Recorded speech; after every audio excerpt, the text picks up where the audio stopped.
Nous donnons ici le témoignage de Anne, liégeoise, 41 ans, 2 enfants de 18 et 22 ans, touchée par la mesure concernant l'exclusion du chômage et les impacts sur sa vie et sa santé. Je vis seule avec mes 2 enfants, Axel et Anastasia. Je suis une formation en orientation informatique. Axel est en contrat d'apprentissage en carrosserie. Anastasia travaille sous contrat en tant que peintre en bâtiment à mi-temps. Je reçois un courrier de l'ONEM m'avertissant que je perdrai les allocations d'insertion sur base des études dès le 1er janvier 2015. Je ne comprends pas. J'ai toujours travaillé en cumulant divers contrats, CDD, remplacements, intérimaires. Ceux-ci ne m'ont pas permis d'ouvrir mes droits aux allocations de chômage.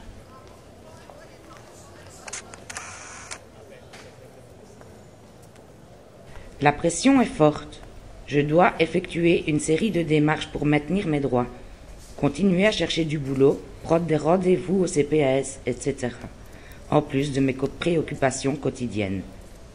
Je ne peux plus envisager aucune formation en convention avec le Forum, vu que je vais perdre mes droits.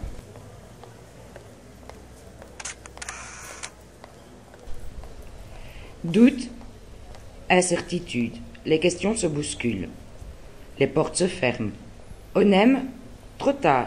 CPAS, trop tôt. Avec quelles ressources vais-je vivre?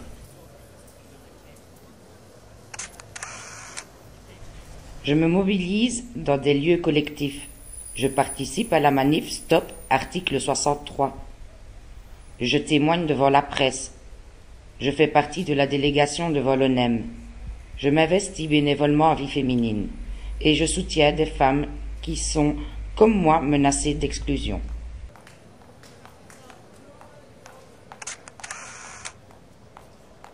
Après l'enquête intrusive et fouillée dans ma vie privée du CPS, la décision tombe. Je n'ai pas droit aux revenus d'intégration sociale du CPS et je n'ai plus droit aux aides de la mutuelle. Le système me met devant un non-choix, la peste ou le choléra. Les revenus de mes enfants, contrat d'apprentissage et un autre à mi-temps, atteignent 1 500 €, équivalent le plafond du CPAS. Soit je mets mes enfants dehors dans la précarité et j'obtiens l'aide du CPS, soit je cohabite avec eux et je perds tous mes droits et ma dignité.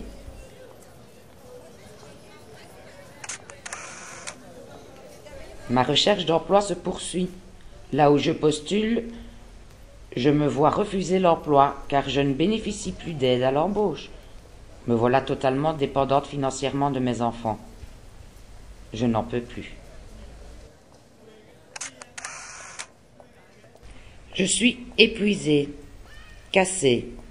Je n'ai plus de force. Je dois me soigner, mais je n'en ai pas les moyens. Non, il n'y a pas qu'à se bouger. Je me suis bougée, je me suis battue et je me suis épuisée.